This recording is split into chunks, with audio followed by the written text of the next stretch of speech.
यह कहानी एक ऐसे घर की है जहां चूल्हे की आंच से ज्यादा रिश्तों की गर्मी जलाई जाती थी, जहां एक मां अपने अनुभव के सहारे जीती थी और एक बेटा अपने विश्वास के भरोसे।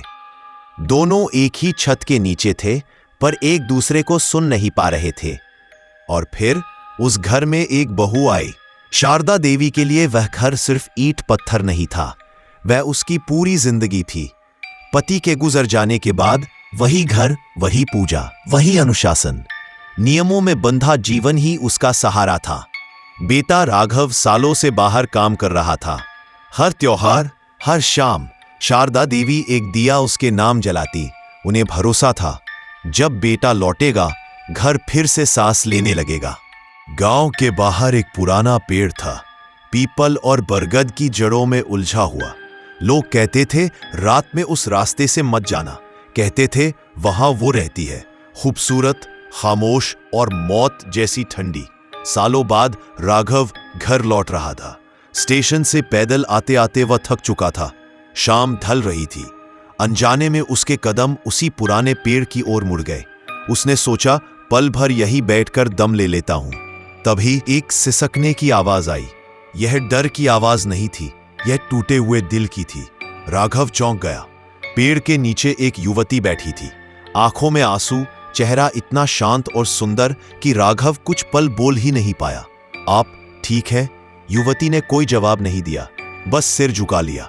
उसकी खामोशी में ऐसा अपनापन था कि राघव ने बिना ज्यादा सोचे उसे घर चलने का प्रस्ताव दे दिया। घर में कदम रखते ही शारदा देवी को कुछ अटपटा सा लगा, जैसे हवा का तापमान अचानक बदल गया हो। कौन है ये? मां रास्ते में मिली, बहुत परेशान थी। कुछ दिन हमारे यहां रहेगी। युवती ने अपना नाम बताया, कामिनी। आवाज में मिठास थी, व्यवहार में शालीनता। शारदा देवी का मन नहीं माना, पर बेटे की आंखों की चमक के आगे उन्होंने सवाल दबा लिया। कुछ ही समय में वह युवती घर की बहू बन गई। कामिनी बहुत कम बोलती थी। दिन में वह घर में परछाई सी घूमती और रात में जैसे घर की दीवारों में घुल जाती। धीरे धीरे घर बदलने लगा। मंदिर का दिया बिना हवा के बुझ जाता। तुलसी का पौधा सूखने लगा। रसोई में दूध बार बार फट जाता। आधी रात को फर्श पर किसी के चलने की आवाज आती। शारदा देवी का दिल बैठने लगा। राघव, इस घर में कुछ ठीक नहीं है। राघव हंस पड़ा। मां, आप ज्यादा सोचती है। अब शारदा देवी को नींद नहीं आती थी। सपनों में वही पेड़ दिखता, उसी पेड़ से लटकते लाल चूड़े और एक औरत जिसका चेहरा बार बार बदल जाता। एक रात उन्होंने साफ देखा, दीवार पर कामिनी की परछाई उल्टी दिशा में चल रही थी। शारदा देवी की चीख गले में ही अटक गई। अगली सुबह वे तेज बुखार में तप रही थी। डॉक्टर आए, दवाइयां बदली, पर बीमारी जैसे शरीर की नहीं, घर की थी। कामिनी अब भी वैसी ही थी, शांत, सुंदर, मुस्कुराती हुई, पर उसकी आंखों में अब अजीब सी चमक थी। जब राघव घर में होता सब सामान्य रहता।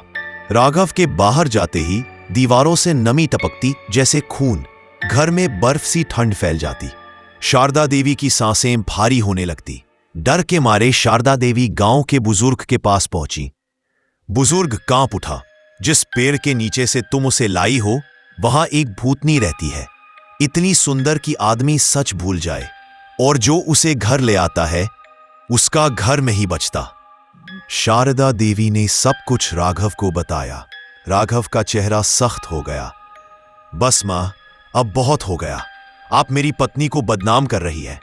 उसी रात कामिनी ने पहली बार शारदा देवी की ओर देखकर मुस्कुराया। एक लंबी ठंडी मुस्कान जिसमें दया नहीं थी। आधी रात तेज हवा चलने लगी। मंदिर की घंटी अपने आप बज उठी और फिर टूटकर गिर पड़ी। कामिनी की देह कांपने लगी। सुंदर चेहरा पल पल बदलने लगा। आंखें गहरी काली हो गईं। उसके पैर जमीन को छू ही नहीं रहे थे। मां, राघव चीख उठा। कामिनी की आवाज गूंजी, मैं उसी पेड़ के नीचे रहती थी। लोगों में मेरी कहानी मशहूर थी, पर तुमने मेरी सिसकन सुनी। तुम मुझे घर ले आए। अब ये घर मेरा है। शारदा देवी ने कांपते हाथों से अंतिम मंत्र पढ़ा। दिया बुझ गया। एक तेज चीख और फिर सन्नाटा। सुबह जब सूरज निकला, घर खाली था। न कामिनी, न राघव। आंगन में बस कुछ सूखे पत्ते पड़े थे, मानो पेड़ खुद चलकर यहां आ गया हो। गांव में आज भी लोग कहते हैं वो आज भी उस पेड़ के नीचे रहती है। जो उसकी खूबसूरती पर यकीन कर ले उसे घर ले आता है। और शारदा देवी का घर, वह अब एक खंडर है जहां रात के सन्नाटे में आज भी किसी औरत के रोने की आवाज सुनाई देती है।